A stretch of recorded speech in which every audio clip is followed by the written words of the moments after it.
जगाला शांतीचा व देशाला क्रांतीचा संदेश देऊन समस्त मानवजातीच्या कल्याणासाठी बुद्धीतून सुरू होणारा, बुद्धीत सामावणारा बौद्ध धर्माचे संस्थापक तथागत गौतम बुद्धांना सर्वप्रथम विनम्र अभिवादन करतो।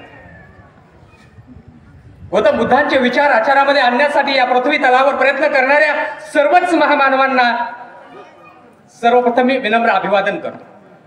हुजरेगिरी व मुजरेगिरी करून ज्यांच्या पाठीला बाक पडला तो बाक घालण्यासाठी ज्यांनी आपलं अवघं आयुष्य पणाला लावलं व राजवाड्यापासून गावकड्यापर्यंत जाणारा एकमेव राजा म्हणजे राजर्षी शाहू महाराज, शिक्षणाचे दार सर्वांसाठी खुलं करण्याचे काम करणारे क्रांती सूर्य महात्मा ज्योतिबा फुले, क्रांती ज्योती सावित्रीबाई फुले, महामानव, भारतरत्न, विश्वरत्न, भारतीय राज्यघटनेचे शिल्पकार डॉक्टर बाबासाहेब आंबेडकरांना विनम्र अभिवादन करतो। मी माझ्यासाठी जगतो, मी माझ्यासाठी मरतो, आरशात पाहून स्वतःलाच नमस्कार करतो। या संकुचित वृत्तीला छेद देऊन मी समाजाचा काहीतरी देणेदार आहे या उदात्त हेतूनं या ठिकाणी बुद्ध जयंतीचं आयोजन करणाऱ्या सर्व आयोजक संयोजक मित्रांचं सर्वप्रथम मी अभिनंदन करतो की त्यांनी या ठिकाणी एवढ्या मोठ्या व सुंदर अशा कार्यक्रमाचं आयोजन केलेलं आहे। आणि या कार्यक्रमाचं वैशिष्ट्य म्हणजे या ठिकाणी आदरणीय बापूरावजी वेरुळे सरांनी वाचनालयासाठी दिलेले पुस्तक व बुद्धांच्या मूर्तीची प्रतिष्ठापना, वेरुळे सरांच्या बाबतीत मी इतकंच म्हणेन की आपलं माणूस इतकं मोठं व्हावं की त्यांच्या पुढं आभाळही छोटं वाटावं आणि त्यांच्या पदस्पर्शानं मातीच्या कणाला स्फुरण फुटावं। आदरणीय सर, तुम्ही आलात याबद्दल आम्हाला अतिशय आनंद होत आहे। पुढे जाऊन मी असं म्हणेन की वेरुळे गुरुजींनी जे केलेलं कार्य आहे, आमच्या 2 मिनिटाच्या परिचयामध्ये सरांनी जे त्यांनी आयुष्यामध्ये केलेलं कार्य होतं ते कार्य ऐकल्यानंतर मी इतकंच म्हणेन, गा सकूं जो आपका नगमा वो साज कहां से लाऊं, लिख सकूं जो आपके बारे में वो अल्फाज कहां से लाऊं, यूं तो आसान है तारीफ करना चांद तारों की, कर सकूं जो तारीफ वेरुळेकर सरांची, वो अंदाज कहां से लाऊं, वो अंदाज कहां से लाऊं। या ठिकाणी ज्यांच्यामुळे मी उभा राहिलो आणि ज्यांनी प्रेरणा व मार्गदर्शन देण्याचं काम केलं, ज्यांच्या व्यक्तिमत्वाची छाप तुम्हा सर्वांवर असून ज्यांच्या वर्तनातून आपलं सुपरिवर्तन व्हावं असं सामान्यातील असामान्य व्यक्तिमत्व म्हणजे वाचनालयाचे आदरणीय संजयजी कांबळे सर। या ठिकाणी या कार्यक्रमासाठी आवर्जून उपस्थित असलेले आपण सर्व बौद्ध उपासक आणि उपासिका, इसवी सन पूर्व 563 मध्ये शाक्य कुळात राजा सिद्धोधन व महामाया यांच्या पोटी एक तेजस्वी व ओजस्वी पुत्राचा जन्म झाला, ज्याचं नाव सिद्धार्थ ठेवण्यात आलं आणि कुळ नाव हे गौतम होतं, म्हणून सिद्धार्थ गौतम म्हणून ज्यांना आपण ओळखतो। त्यांच्या जन्माची कथा अशी आहे ते म्हणजे आषाढ महिन्यामध्ये शाक्य कुळामध्ये दरवर्षी 7 दिवसांचा एक समारंभ ठेवला जायचा आणि महामायानं अशाच समारंभाचं आयोजन केलं आणि 7व्या दिवशी पहाटे स्नान केलं आणि 4 लक्ष मोहरांचं दान करण्यात आलं, मिष्ट अन्न ग्रहण केलं आणि त्याच रात्री राजा सिद्धोधन व महामाया यांच्या एकत्रीकरणामधून गौतम बुद्धांचा गर्भ संस्कार राहिला व ज्या घाटावर ज्या मंचावर महामाया निद्रिस्त झाली होती त्याच ठिकाणी निद्रा लागली आणि तिला असं स्वप्न पडलं की 4 पर्या किंवा सुंदर स्त्रिया या ठिकाणी आल्या आणि त्यांनी मंचिकासह तिला उचलला आणि हिमालय पर्वताकडे घेऊन गेल्या आणि त्या ठिकाणी गेल्याच्या नंतर पहाटे मानसरोवराकडे घेऊन जाऊन या ठिकाणी पुष्पवृष्टी करण्यात आली, जसं या पृथ्वी तलावर एखाद्या महापुरुषाचा अवतार होणार आहे। आणि त्या ठिकाणी सुमेध नावाचा बोधिसत्व प्रकट झाला आणि महामायेला म्हणाला की मी या पृथ्वी तलावर माझा शेवटचा अवतार घेणार आहे आणि तू माझी माता म्हणून मला स्वीकार करशील का? आणि आनंदाने महामाया त्याला उत्तर देणार। तेवढ्यामध्ये तिला जाग आली आणि दुसऱ्या दिवशी जेव्हा तिनं आपल्याला पडलेलं स्वप्न सिद्धोधन राजाला सांगितलं, त्यावेळेस त्या स्वप्नाचा अर्थ काढण्यासाठी या ठिकाणी ब्राह्मणांना, तज्ञ व्यक्तींना बोलवण्यात आलं आणि त्यांनी सांगितलं की पृथ्वी तलावर तुमच्या पोटी एक महामानवाचा जन्म होणार आहे. आणि अशा या महामानवाचा जन्म झाला तेव्हा अशित ऋषी हे सिद्धोधन राजाकडे बालकाला भेटण्यासाठी आले. जेव्हा अशित ऋषी आले त्यावेळेस अशित ऋषींना राजा सिद्धोधनानं वंदन केलं आणि अशित ऋषींनी या बालकाला वंदन केलं. आणि जेव्हा आपल्या हातामध्ये घेतलं त्यावेळेस अशित ऋषी त्या बालकाकडे पाहत राहिले आणि जेव्हा बालकाकडे पाहत होते त्यावेळेस त्यांनी त्यात पाहिलं ते म्हणजे महापुरुषांचे असणारे 32 गुण आणि 80 लक्षणं त्यांना बालकात दिसले आणि त्यांच्या ओठामधून शब्द निघाले, निसंदेह या पृथ्वी तलावर एका अलौकिक पुरुषाचा जन्म होणार आहे. आणि ज्यावेळेस ते बालकाकडे पाहत होते त्यावेळेस अशित ऋषींच्या डोळ्यामधून अश्रू व्हायला लागले. सिद्धोधन राजा बाजूला बसला होता. चिंताक्रांत होऊन त्या ऋषींना विचारलं, महाराज माझ्या बालकाच्या जीवनामध्ये असा काही अंधकारमय आहे का? माझ्या बालकाचं भवितव्य कसं आहे? तेव्हा अशित ऋषी म्हणाले की राजन, हे माझ्या डोळ्यातील अश्रू जे आहेत ते बालकासाठी नव्हे, बालकाच्या भवितव्यासाठी नव्हे, तर ते माझ्यासाठी आहेत. कारण हा जो बालक आहे तो बालक आयुष्यामध्ये मोठा झाल्याच्या नंतर जर तो ग्रस्त आश्रमामध्ये राहिला तर तो चक्रवर्ती राजा होईल आणि जर त्याने संन्यास स्वीकारला तर तो बौद्ध होईल. आणि मला पूर्ण खात्री आहे की हे बालक पुढे चालून बौद्ध होईल. आणि जेव्हा हे बालक बौद्ध होईल आणि अंधारूपी जगाला उजेड देईल, प्रकाश देईल, त्यावेळेस त्यानं सांगितलेलं ज्ञान, त्यानं सांगितलेला मार्ग हा सुरुवातीला कल्याणकारक असेल, मध्यमही कल्याणकारक असेल आणि त्याचा शेवटही कल्याणकारक असेल. आणि अशा कल्याणकारी सांगितलेला मार्ग, सांगितलेलं ज्ञान ऐकण्यासाठी, पाहण्यासाठी मी तेव्हा अस्तित्वात नसल, म्हणून माझ्या डोळ्यात अश्रू आहेत राजन, म्हणून मी रडतो आहे. कारण या बालकानं दिलेला मार्ग पाहण्यासाठी आणि ऐकण्यासाठी मी त्यावेळेस जिवंत नसेल. आणि गौतम बुद्धाने बालवयामध्ये असताना त्यांची विचारसरणी अशा प्रकारची होती की मी सुखी व्हावा, माझे आप्तेष्ट सुखी व्हावेत, पाळीव प्राणी सुखी व्हावेत, पण माझा शत्रू किंवा हिंस्र प्राणी सुखी झाले नाही पाहिजेत. तेव्हा गौतम बुद्धाने विचार केला की याच्या पुढे जाऊन आपण दृष्टिकोन ठेवला पाहिजे आणि समस्त मानवजात ही सुखी झाली पाहिजे. लहान वयामध्ये असताना जेव्हा गौतम बुद्ध एका झाडाखाली बसले होते, बसले असताना आकाशातून एक पक्षी पडला, ज्या पक्षाला बाण लागलेला होता. गौतम बुद्ध त्या पक्षाजवळ गेले, त्याच्या शरीरातला बाण काढला आणि त्या पक्षाला ऊब लागावी म्हणून आपल्या हृदयाजवळ गौतम बुद्धाने धरलं. गौतम बुद्धाच्या लक्षात येईना की हा बाण कुणा मारला असेल. थोड्या वेळानंतर त्या ठिकाणी त्यांचा चुलत बंधू जयदत्त हा आला आणि तो म्हणाला की मी एका पक्षाची शिकार केलेली आहे आणि तो पक्षी इथं कुठंतरी पडला असेल, तू पाहिलास का? तेव्हा गौतम बुद्ध म्हणाले की हो, माझ्या जवळ आहे तो पक्षी. आणि मग जयदत्तानं सांगितलं की तो पक्षी माझ्याकडे दे. गौतम बुद्ध म्हणाले मी देणार नाही. पुन्हा जयदत्त म्हणाला, शिकारी धर्माप्रमाणे ज्यानं शिकार केलेली आहे त्याचा तो पक्षी असतो, त्यामुळे तू तो पक्षी मला दे.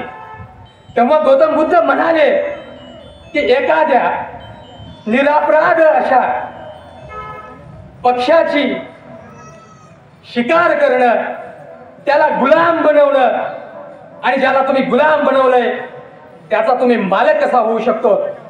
ज्या पक्षाला मी जीवदान देत आहे, ज्या पक्षाला मी वाचवत आहे, त्या पक्षाचा मालक तू नाही तर मी होऊ शकतो. कारण जर मालक व्हायचं असेल तर जीवदान द्यावं लागतं आणि म्हणून हा पक्षी मी तुला देणार नाही. जयदत्त आणि गौतम बुद्धामध्ये वाद निर्माण झाला आणि मग ह्यांचा वाद सोडवण्यासाठी जेव्हा ज्येष्ठ मंडळीकडे गेले तेव्हा गौतम बुद्धांचं म्हणणं सगळ्यांनी मान्य केलं. आणि या लहान वयात, बालवयामध्ये गौतम बुद्धांनी या ठिकाणी आपल्या भावाच्या भावनेचा विचार न करता या पक्षाचे प्राण वाचविण्यासाठी जयदत्ताचा विरोध केलेला होता. वयाच्या 16व्या वर्षी गौतम बुद्धांचं यशोधरेसोबत विवाह झाला, लग्न झालं. वयाच्या 20व्या वर्षी गौतम बुद्धाने शाक्य संघामध्ये प्रवेश केला. गौतम बुद्धाचा असणारा स्वभाव आणि त्यामुळे शाक्य संघामध्ये गौतम बुद्धांनी आपलं अस्तित्व निर्माण केलं. गौतम बुद्ध लोकप्रिय झाले, समाजप्रिय झाले. 8 वर्ष झाल्यानंतर शाक्य संघातल्या प्रवेशाला वयाच्या 28व्या वर्षी या ठिकाणी शाक्य व कोलीय यांच्यामध्ये रोहिणी नदी होती आणि या रोहिणी नदीच्या पाणी वाटपावरून शाक्य व कोलीय यांच्यामध्ये वाद निर्माण झाला. आणि हा वाद निर्माण झालेला सोडविण्यासाठी ज्यावेळेस शाक्य धर्माच्या परिषदेपुढे विषय आला आणि सेनापतीने असं सांगितलं की कोलीयांनी आपल्यावर अन्यायाने अत्याचार केलेला आहे, तेव्हा आपण या ठिकाणी युद्ध करायचं. आणि शाक्य परिषदेचं एक तत्व होतं ते म्हणजे जो ठराव आहे तो ठराव मांडल्यानंतर सर्वानुमते एक मतानेच मंजूर व्हायचा. आणि सेनापतीने मांडलेला ठराव होता तो म्हणजे कोलीय यांच्या विरुद्ध युद्ध पुकारायचं. आणि जेव्हा या ठरावाला गौतम बुद्धांनी विरोध केला आणि सांगितलं की आपण या युद्ध हा पर्याय नसून सामंजस्यपणे चर्चेच्या माध्यमातून हा आपण प्रश्न सोडवू आणि सोडवावा, तेव्हा सर्व शाक्य धर्मातील लोक एकत्र एका बाजूला आणि गौतम बुद्ध एका बाजूला झाले. आणि मग शाक्य परिषदेमध्ये गौतम बुद्धांना त्यांचा विचार मांडला पण तो यशस्वी करता आला नाही. आणि तेव्हा मग गौतम बुद्धाने असा विचार केला की आता या ठिकाणी आपण ग्रहत्याग करावा लागेल. शाक्य संघाच्या विरोधात गेल्यामुळं आणि मग त्यांनी ग्रहत्याग करण्याचा ठरवला. आणि 29व्या वर्षी गौतम बुद्धांनी ग्रहत्याग केला. आणि सलग 6 वर्ष ज्ञानार्जन केल्यानंतर ज्ञान ग्रहण केल्यानंतर त्यांना ज्ञान प्राप्त झालं. ते इसवी सन पूर्व 588 मध्ये वयाच्या 35व्या वर्षी गौतम बुद्धांना प्राप्त झालेलं ज्ञान त्यांनी सर्वप्रथम सारनाथ या ठिकाणी पंचभिक्षूंना सांगण्याचं काम केलं. ते ज्ञान सांगत असताना सर्वप्रथम त्यांनी भिक्षूंना सांगितलं की मी देव नाही, मी ईश्वर नाही किंवा मी ईश्वराचा अवतार की नाही.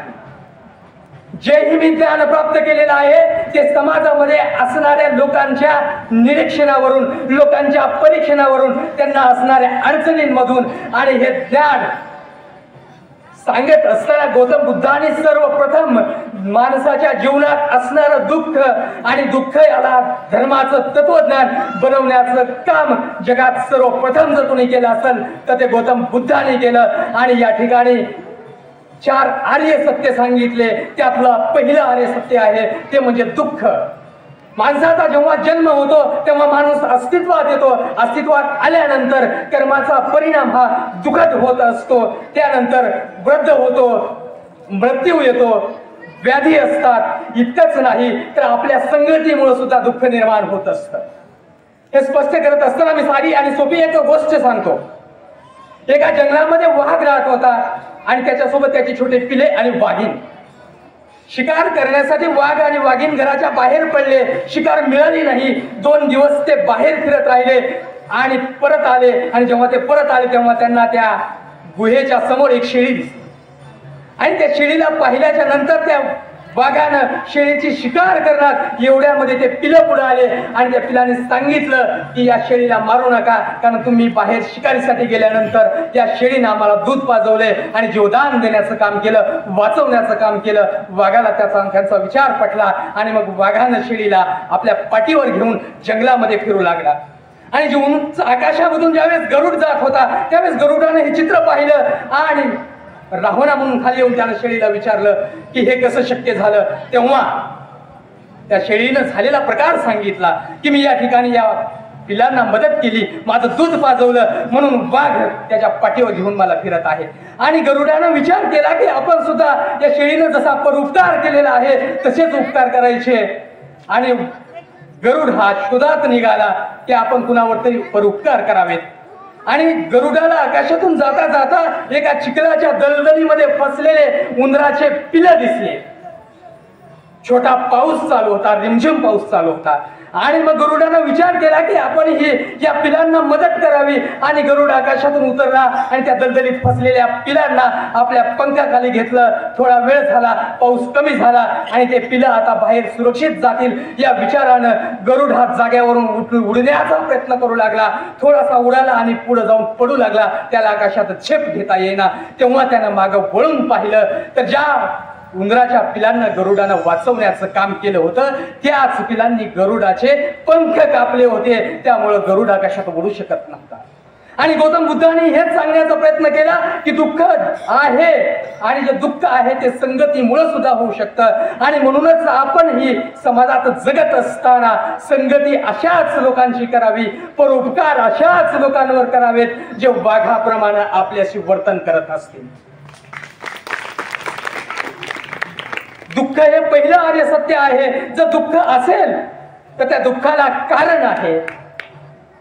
कारण काय आहे तर आमच्यामध्ये असणार काम, क्रोध, मोह, माया याच्यामुळे आम्हाला दुःख होतं. एखाद्याकडून केलेली अपेक्षा पूर्ण नाही झाली की आम्हाला दुःख होतं. आम्हाला असं वाटतंय की एखादं पद मिळावं, आम्हाला असं वाटतंय की मी हे मिळवावं, ते मिळालं नाही की आम्हाला दुःख होतं.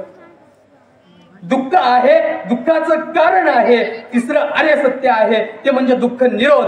आणि जर दुःख असेल तर दुःखाला थांबवता येऊ शकतं. आपण दुःखावर नियंत्रण प्रस्थापित करू शकतो. आणि तो नियंत्रण प्रस्थापित करण्याचा मार्ग सांगितला तो म्हणजे दुःख निरोध कमी करणे.